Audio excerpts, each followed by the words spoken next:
Hey everyone, Matteo from the Hub World here with another video game collection update. In this video, I will be showing off all the things I've added to my collection basically from Christmas up until now through various sales and trips to our local game store. We'll even have a guest appearance in this episode for the first time ever in this series. As always, I will include the prices of said items to the best of my ability in the top corner of the screen here. And also stay tuned to the end because I'm going to be adding a little something to this series. I'll be showing off my wanted list at the end. And maybe we'll see next episode if I'm able to cross off some of the games that I've included on that list. So with that, be sure to like and subscribe. It really helps a lot. And without further ado, we will start with the Xbox 360. So I've picked up 3 Xbox games this time around. Last episode, I hinted that I wanted to add this to my collection, and I did. Viva Pinata, not for resale. This was probably included in a bundle. I got this at a local retailer on Boxing Day. Everything store-wide was 30% off, and there was the option to buy this version and a regular one, and obviously I went for the not for resale because, that could add something. But yeah, complete in box. Perfect condition. I own it digitally on Rare Replay, but this is such a nostalgic game for me, and I've never physically owned it until now. So, Viva Pinata, as well as 2 other games that I own digitally, but I decided to pick up because you never know. Fable 2 and Fable 3. So I'll have the values in the respective corners. Fable 3 is not for resale, again, probably because it was bundled at some point. I've never played Fable 2 before, but I really liked Fable 3. I heard that might be a bit of a controversial opinion because a lot of diehard Fable fans that I know think 2 is the better game and 3 took a bit of a step back. I'm actually really excited for Playground Games' upcoming Fable game. It looked really good. It seems like it's taking the series in a bit of a new direction, but yeah, I'm really nostalgic for Fable 3, but I really am going to try Fable 2 on my Series X. Probably not with the physical disc, I'll just have it digitally, but these are the 3 360 games that I've added to my collection. 3 big first-party titles that I can now cross off my list. Next up, we are going to go to the Nintendo Switch. I actually picked up 4 games, older games. The first one is just the odd one out. Recently, I went to the same game store that I was talking about earlier, and I picked up Sushi Striker Way of the Sushido. This was on clearance. I paid next to nothing for it. It's a really odd Switch game because this was actually a 3DS game originally, and Nintendo ported it to Switch. I actually heard it's quite fun from a few people that I know that own it, so I thought I'd give it a chance. It's a first-party title too, so that's why I collect it. So, there's that one. And then also recently, Nintendo's online store had a sale. A lot of first-party exclusive games were 30% off. So I saw a bunch of games actually got discontinued recently by Nintendo, so they're not going to be making physical copies of it anymore. But 3 games I've been meaning to buy for a very, very, very long time. First off, Donkey Kong Country Tropical Freeze. I love this game. We actually talked about it in our 2D Platform Essential Games. Link up here if you haven't listened to that already. This is one of the best 2D platformers ever made. Certainly the best Donkey Kong Country game in my opinion. I love this game. I beat it on Wii U. I can't wait to play it. And it's still sealed, by the way. So, Tropical Freeze. Another really odd first-party exclusive game that I picked up on that sale was Clubhouse Games 51 Worldwide Classics. The very tech demo-y game that has fun multiplayer apparently. Like the tank mode in this is supposed to be really fun. And then you can also, in that, you can I don't know if you can see it in the camera here. I'm going to get the angle right. You can actually connect a whole bunch of switches together in a tabletop mode and play it that way. I'm really looking forward to doing that, actually. 51 games. I hope most of them are fun to play, but this wasn't a full-price title to begin with, and I still got it at a discount, but I'm looking forward to that. And then the last game, I got Marvel Ultimate Alliance 3 Black Order. This was a tough game to find, especially locally. Like I've been going to all these different stores for months trying to find this game. I picked up the other 2 Marvel Ultimate Alliance games last video, and I had to actually buy this through Nintendo. Surprisingly, they had it. But yeah, so many different retailers in my area and even across Canada that I ordered through did not have this game. So I'm happy Nintendo had it, and they don't have it anymore. So this one must have been discontinued a while ago. But yeah, it's I have a feeling this game might actually go up in price a lot, and the fact that I got a discount is really cool. Also, with that order from Nintendo, I cashed in some My Nintendo Platinum points and got the Fire Emblem Engage button set. Now, this game might not be my favorite. Certainly, I said it was my most disappointing game of 2023. And actually, Fire Emblem Engage did get discontinued only after like a year of production. But I don't care really for the original characters, but to have like pins of like Marth, Roy, Ike, Lynn, Lucina, like some of these all-time like great Fire Emblem characters, these protagonists, it was really cool. So it was actually out of stock for a while, so when they restocked, I'm like, I gotta get it. So there's that. And then lastly, I guess for like Switch related things, the final Smash Bros. Amiibo came out, and I got it right here. Here is Sora. He looks fantastic. Mine has a bit of a scuff. I don't know if the camera can pick it up right on the keyblade. It's kind of annoying, but the way I display it, you can't really see the mark. And it's really weird because this have like Disney on a Nintendo product like that. It's really cool. The hidden, I guess it's not really a hidden Mickey. It's the actual chain on the keychain, the keyblade. It's really cool. The detail on this guy's fantastic. I think Jules has 2. I want to say he might be looking for another one.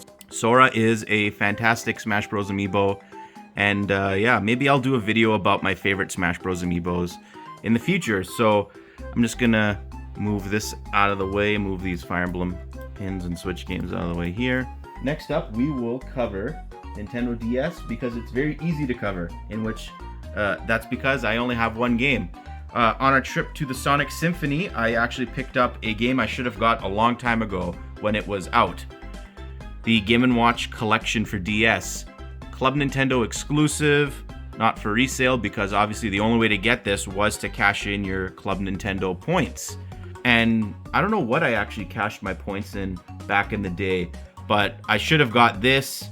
This actually got a sequel on Club Nintendo as well, plus the Game & Watch ball. Like, Nintendo actually made a brand new Game & Watch for ball, and I didn't get that either, so I'm gonna hopefully track down those other 2 Game & Watch collectibles, because I do have a few Game & Watches from back in the 80s when they were out in my collection. So I kind of love collecting for Game & Watch. It's really, really fun, and this is obviously a first-party DS game. So like I say every time, I don't know why I do it. DS is ridiculously expensive. This wasn't too bad, but I think the sequel's a lot more. So anyways, this is the only DS game I've added to my collection. Time for 3DS. I picked up a few games for 3DS, 4 in total. So first off, I got Pokemon Super Mystery Dungeon. This is one of those games I should have bought when it came out, but it's not too expensive. I guess waiting paid off because I did get it for 30% off. I've been playing Mystery Dungeon on Switch, and I've been loving that. It's so fun. What a great remake. Jules told me about this game when it came out. He first got it, and he said it's fantastic as well. It's an underrated game. I'm really looking forward to playing this. The most recent game I picked up was Xenoblade Chronicles 3D. Now I think I own every version of Xenoblade Chronicles. Every Xenoblade game in general now, I think. It's a new 3DS exclusive game. Joe actually bought this game, I remember, when it came out. And even on the new 3DS, the game runs bad. I do not advise playing it, but just for my completion's sake, I had to get it. And yes, with all these 3DS games, Complete in Box is literally just this little leaflet here. But yeah, I think I'm missing one more new 3DS exclusive game. I'm just trying to remember which one it is. But anyways, yeah, Xenoblade Chronicles 3D.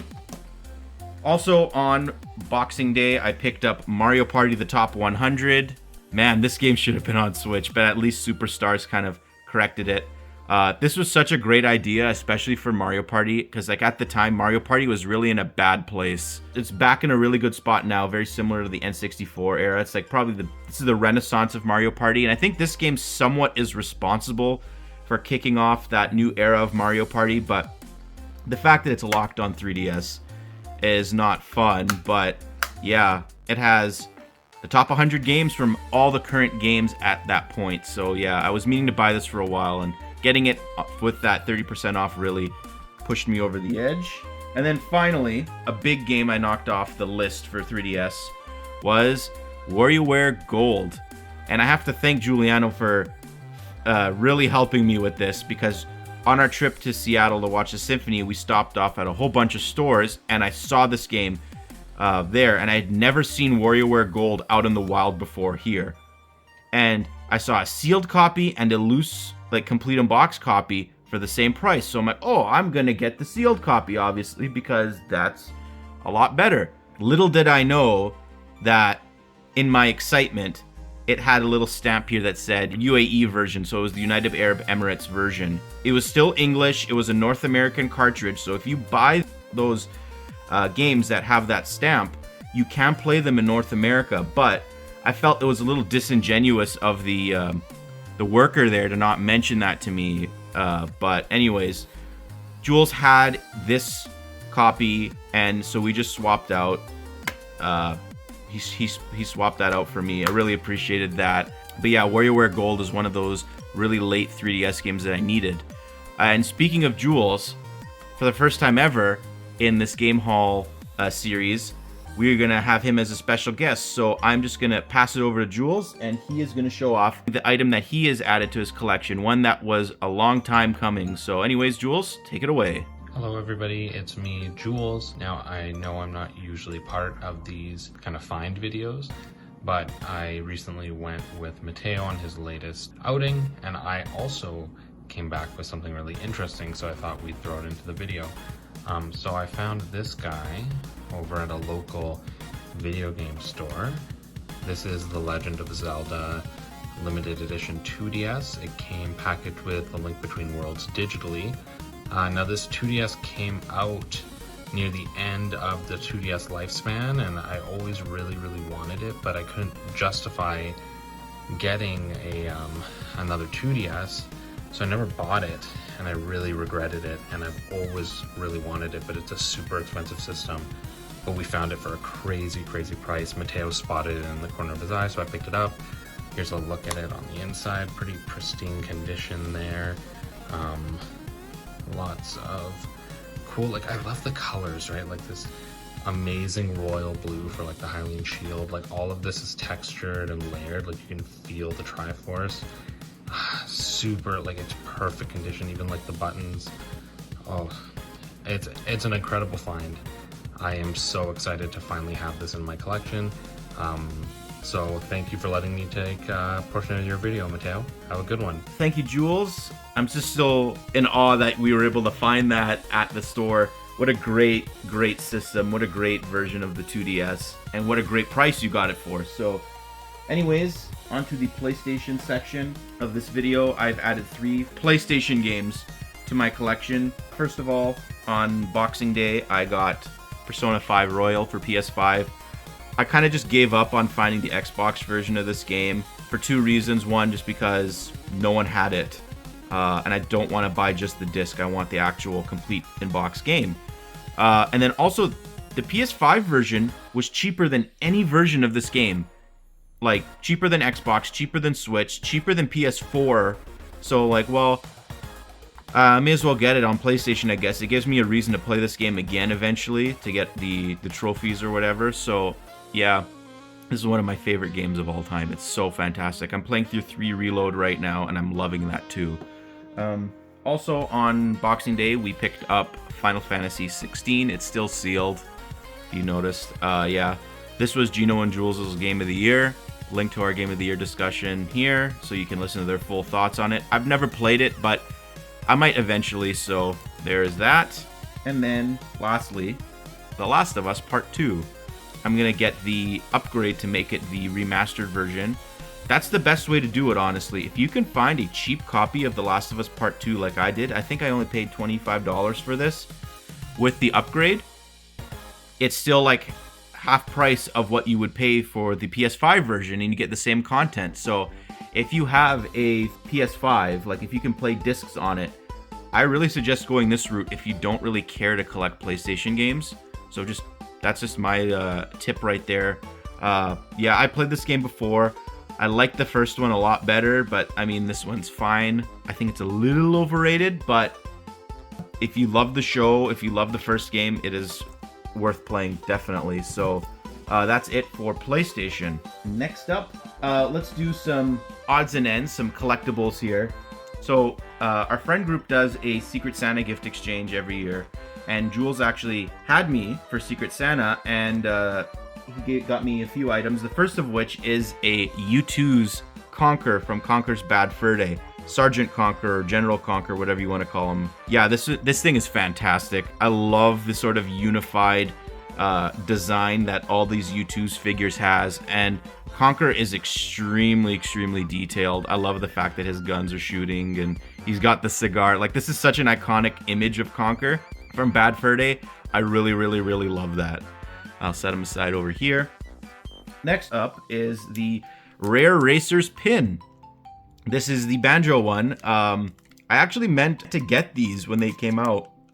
They're obviously sold out now, unfortunately. They had Whizpig and Timber as well. And yeah, Banjo, Diddy Kong Racing, fantastic. I love that Banjo's first appearance in a game.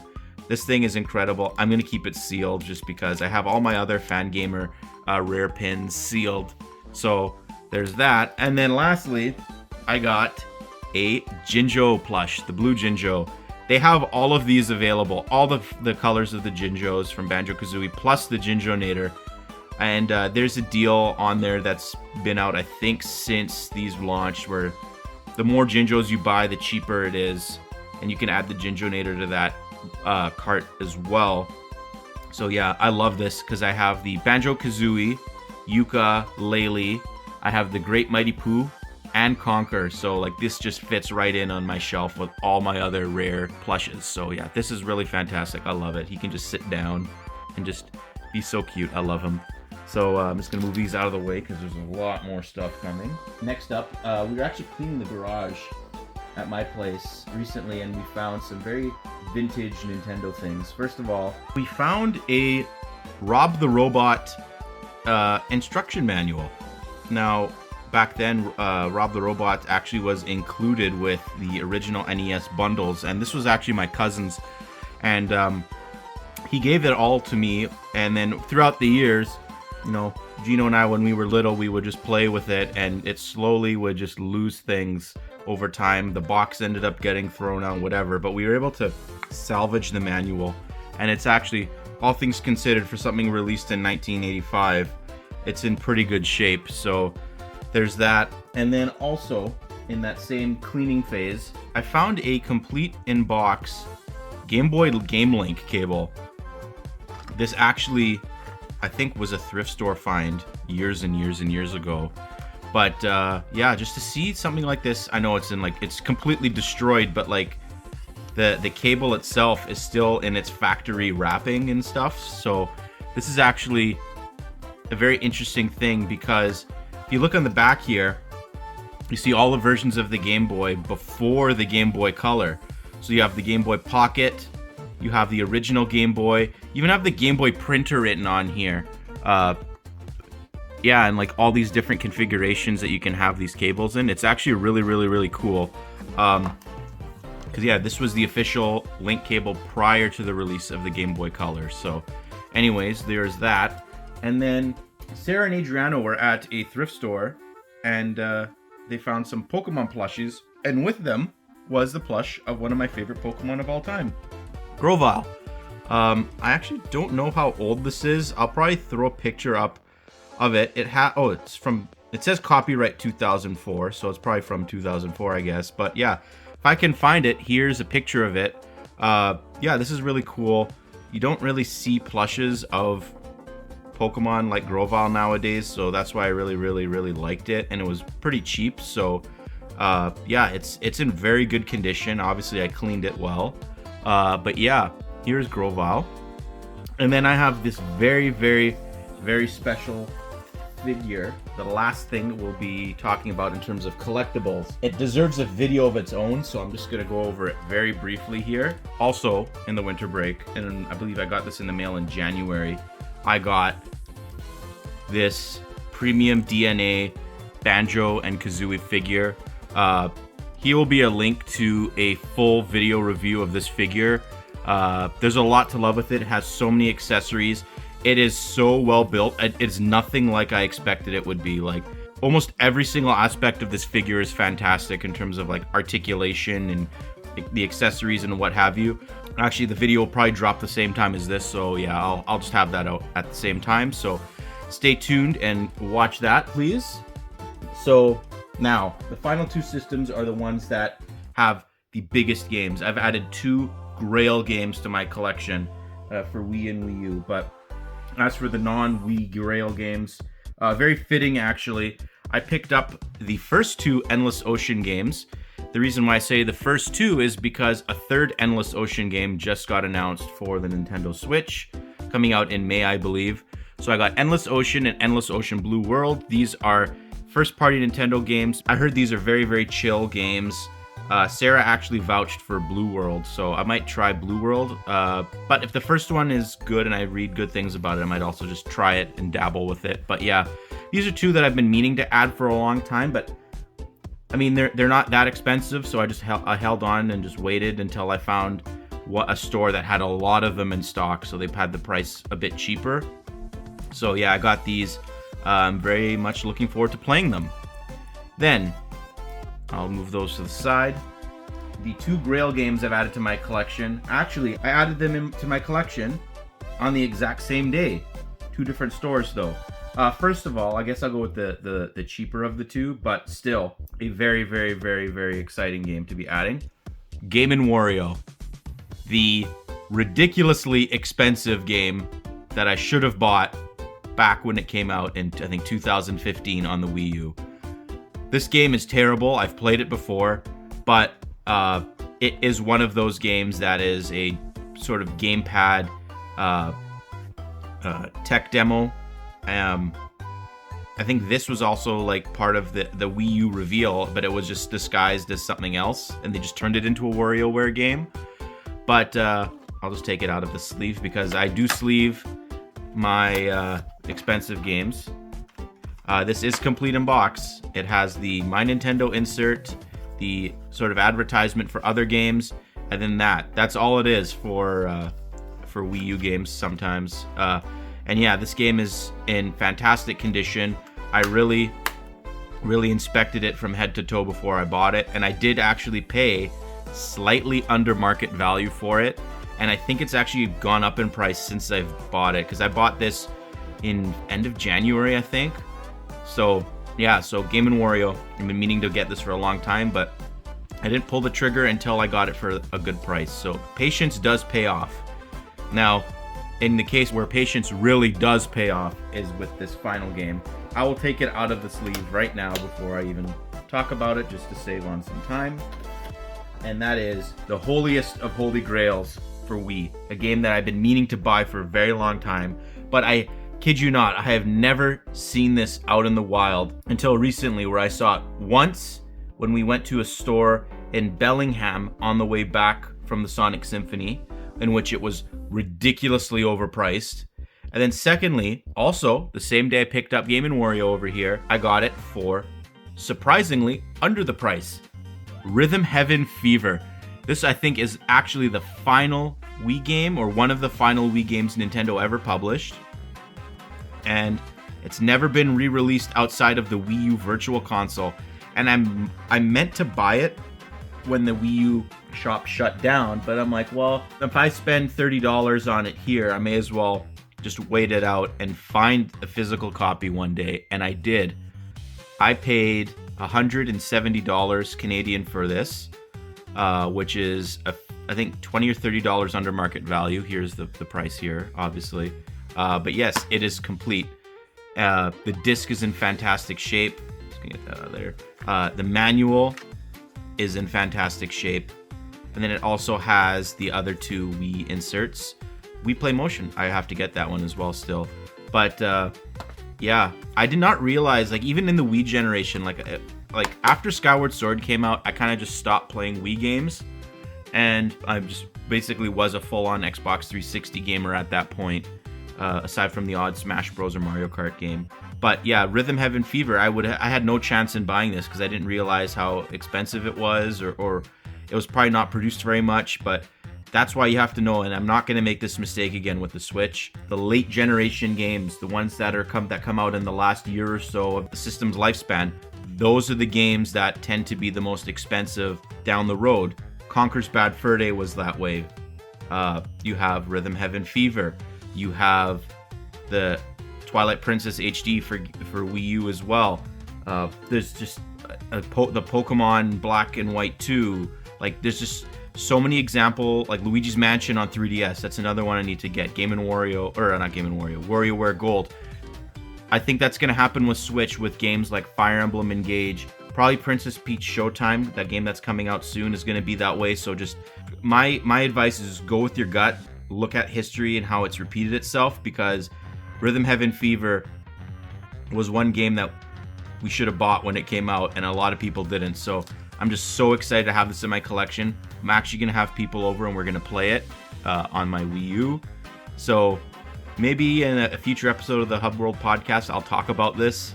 But yeah, I'm just so happy to add this to my collection. So I'm just going to clear this up and we will talk about the games that I want to add to the first ever bounty board. All right, so we are going to start off simple. I'm going to only put in 3 games. The first of which is a game I'm actively hunting right now. Tokyo Mirage Sessions Sharp FE Encore for the Nintendo Switch. I'm looking for that everywhere right now, locally and online. Should have got it when it came out, but anyways, I digress. That's game number 1. Game number 2 for the Nintendo DS, a game I regret to inform people that I did not own. Animal Crossing Wild World. I hear from everyone that is a fantastic Animal Crossing game, and I don't know why I've never bought it, but I still need that for my collection. And then, game number 3 for the Nintendo 3DS, Detective Pikachu. So those are the 3 games that I'm adding to my bounty board. Next video, we'll cross them off if I get them, and if I don't get them, they will stay on and we will add more games to the list. So those are the inaugural 3. Anyways, thank you everyone for watching. Please like and subscribe to the Hub World for more content, including more game hauls, podcasts, and whatever. I'd like to thank Jules for sharing his Nintendo 2DS pickup. And also, please look forward to the Banjo-Kazooie figure review coming up. Anyways, everyone, thank you for watching. I will see you again next time. Bye.